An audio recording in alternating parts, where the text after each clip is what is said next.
Over the past year and a half or so, power creep has become more and more prominent thanks to the release of certain Fontaine and Ninggaung characters. So today, we're going to be going over characters who have been most affected by power creep over Genshin Impact's lifespan so far. Before we start, here's a disclaimer before people get mad. Even though newer characters are outpacing older ones, older characters can still clear anything and everything, including the hardest content this game has to offer. For example, I recently used Taser Ayato in Spiral Abyss, and it was fine. So while what's going on in Genshin right now might feel like power creep, it's not a huge glaring issue if you own and still use older characters. So use whoever you want. With that being said, this is an older example of power creep, and I have a whole video on the rise, fall, and rise again of Diluc over the years, so you can watch that if you want to know about this more in detail. But to put it simply, back in the early days when Genshin was a new game, Diluc was considered one of the top DPSs at the time. His kit was simple and straightforward, like the state of Genshin itself back then. Also, there was a lack of competition for DPS units, and because Diluc was pyro, he sat near the top of this list, since he could use Slice Vaporize and Melt pretty efficiently for the time. However, his dominance didn't last too long, since Hu Tao was released in 1.3, and she completely outclassed Diluc. For example, Hu Tao's elemental skill converts her normal attacks into pyro damage, which massively boosted her attack power because it was based on her max HP, and her damage scalings were significantly higher, especially when you used her with Vaporize and Melts. There was just no competition. And while Diluc can still obviously benefit from Vaporize and Melts, he was just no longer as optimal as Hu Tao in comparison. Ever since her release, Hu Tao was widely known to be the best pyro DPS, well, at least the most meta one, and any new ones would prove to struggle to power creep her. Yoimiya was the first new pyro unit after Hu Tao, releasing in 2.0. While Yoimiya can put out solid damage, and there was an argument to be made between who was the better single target pyro DPS, Hu Tao was still seen as more meta by many, so her crown didn't fall. After that came the update of Hydro Resonance, which changed from being healing based to being HP based. Suddenly, this buffed not just Hydro units, but Hu Tao as well, since her damage scales off of HP. So one of the best teams during this time was Hu Tao, Zhongli, Yelan, and Xingqiu. Not only could she benefit from having both Yelan and Xingqiu on her team, but she could really utilize the HP Hydro Resonance change. If anything, she became even stronger. Even in Fontaine and Linny's release, Hu Tao was still preferred for meta use, even though Linny's damage is still nothing to scoff at. It just seemed like Hu Tao was unstoppable. That was until 4.6 and Arlecchino's release. You see, while Hu Tao has always been meta, her playstyle isn't exactly the most comfy if you don't have her C1. This is because her C1 allows the player to use her charge attacks without it consuming stamina. This is pretty important for her since her charge attacks are the main way that she will be dealing damage. So if you have a C0 Hu Tao, that means that you'll need to implement ways to manage your stamina, like attack cancelling, which can be pretty fiddly. Actually, as a personal note, when I decided to pull for Hu Tao on her first rerun, I was wondering should I go for C1 or start for Homer. And then I saw this post on, I think it was Twitter or TikTok or something, and it said that C0 Hu Tao is amazing, but C1 Hu Tao is like having two computer monitors. You think one computer monitor is enough until you eventually get two and you realize, wow, I can't live without this. So her C1 is pretty vital. So when Arlecchino came along, not only was her damage output great, but Arlecchino had a much more straightforward playstyle in comparison to Hu Tao. Comfort and ease of use isn't locked behind a constellation. So while you can still use both Hu Tao and Arlecchino for endgame content, many people prefer Arlecchino due to her ease of use.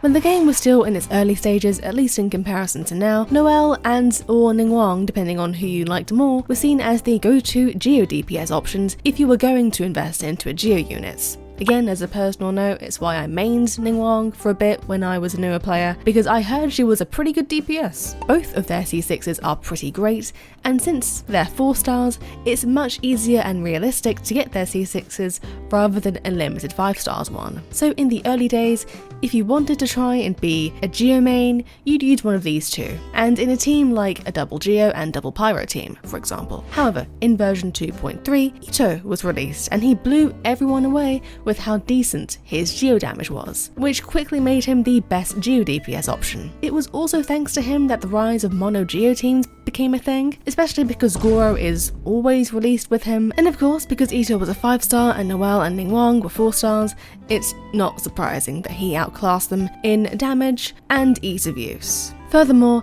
in version 4.3, Navia was released, which also made her a good Geo DPS option who wasn't tied down to mono Geo teams, which made it more accessible, I guess, to use Geo if you wanted to use Geo, but it also made it even less likely for newer players to go for Noelle or Ningguang as their Geo DPS, but rather using them as Geo Resonance enablers. This video is sponsored by Tokyo Treat and Sakura Co. Tokyo Treat is a fun and exclusive Japanese snack box featuring unique and exclusive flavors from all around Japan. Each box is filled with a variety of full-sized, fun and exclusive Japanese snack items, like unique Kit Kats, uniquely flavored Japanese chips, and occasional Japanese sodas that are only available in Japan for a limited time. Sakura Co is a monthly Japanese artisan snack box that supports local Japanese snack makers, with each box coming with 20 traditional, authentic and artisan Japanese snacks. This month's Tokyo Treat theme is Very Merry Snackmas. In this month's box, they've packed it filled to the brim with an extra special snowy selection of Japanese snacks. From unique flavors to wintry delights, each treat is here to make your season brighter, sweeter, and jolly,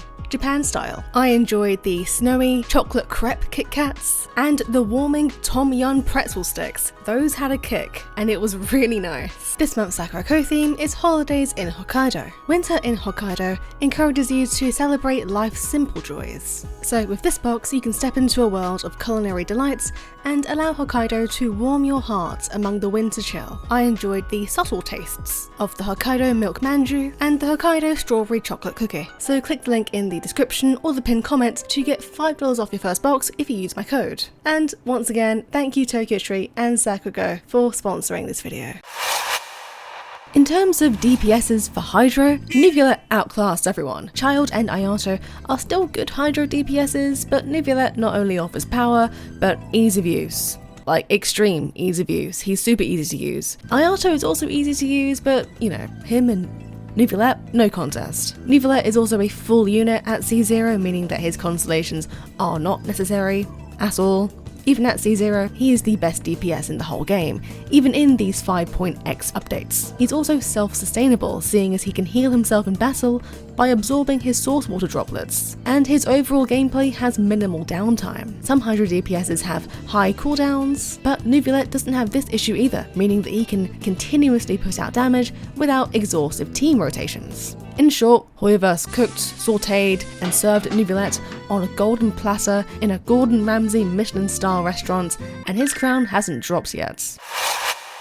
Albedo has become pretty underutilized in the player base. While Albedo is able to provide stable off-field geo damage, his numbers are outclassed now by newer characters who can deal higher damage than him. In comes Chiori. Chiori has been labelled by the community as a powercrept Albedo, and this is due to several things. First of all, her off-field geo damage just deals better damage, and if you invest into Chiori, you'll realise that her passives are just more effective. Considering that both Albedo and Chiori provide similar roles, which are niche roles within niche geo teams, just through passives alone, we can see that Chiori provides more value to those geo teams.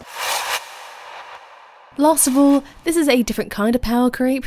Before, in all the other examples, we discussed power creep in terms of combats, but this one is in regards to exploration. You see, one of Wanderer's biggest draw-ins was just how good he was at exploration, seeing as he was one of the only Genshin characters, well, the only Genshin character who could fly for a substantial amount of time. That was until Chaska came along in 5.2 recently. Chaska became recognised in the Genshin community for her really good exploration capabilities, leading some players to consider her as an exploration power creep who's taken Wanderer's crown. Of course, in Natlan, this is no competition because she can fly for like forever, but outside of Natlan, there is an argument to be made between who flies longer between Chaska and Wanderer, but the fact that this is even a debate and talking point to begin with does mean that he, at least now, has some exploration competition.